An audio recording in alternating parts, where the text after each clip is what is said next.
Hello, Paul. Thanks for sending your swing of the Golf Digest Challenge. My name is Mike Richards. I'm going to be analyzing your swing today. Looking at your setup, I see this is your first range practice of the season. Your setup looks pretty good. The only correction I'd make to the setup is I'd like to see your chin get a little bit more up off your chest. So I'd like to elevate and raise your chin up a little bit. That's going to put that little roundness out of your neck out away from you. You want to get almost feel like there's a softball right here underneath your chin. One of the worst things that people have been told in the years through our golf instruction is keep your head down. What happens is you just get into a position where you can't really swing back. Your video kind of jumps a little bit on me, but it's not too bad a golf swing. I like how the club's going back. Don't ever change that. Club's in a nice position halfway back. Runs right through your hands, very square looking.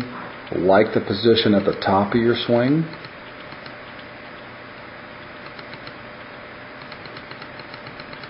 You reroute the club down nicely from the inside. I'll have zero problem with that.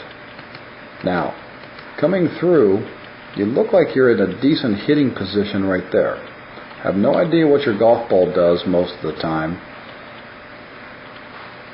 but it looks to me like the ball should have a tendency to do a little bit of a fade. I'd like to see a little bit better release on this thing over here. And what that means is, I'll see if I've got a model swing I can show you.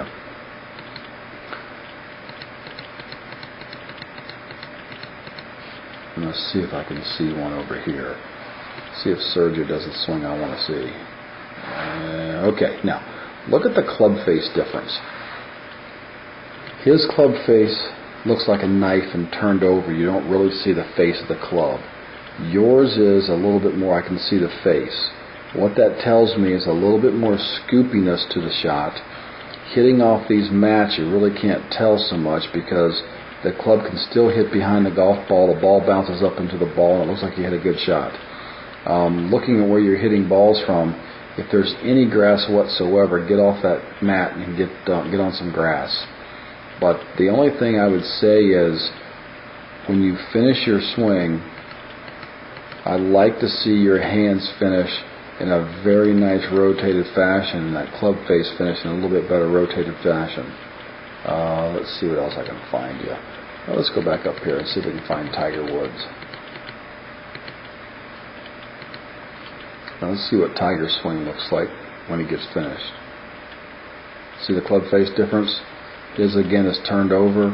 His club face is facing somewhere over here. Yours is kind of facing back a little bit. So Paul, what I would do is look at your swing, two minor details. Get your chin up off your chest and feel that left forearm do a little bit better rotation. And I think you can see the difference also. When your arms rotate, your elbow doesn't kind of wing out over here. Going from the other view, if I could see in the other view of you, I'll bet we'd see a little bit of a breakdown of your elbow at the contact. So find somebody local if you do take a golf lesson, and just work on the release and the finish of the golf club.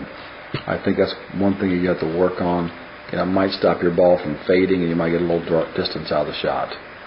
Paul, thanks for sending your swing into the Golf Digest Challenge, and good luck.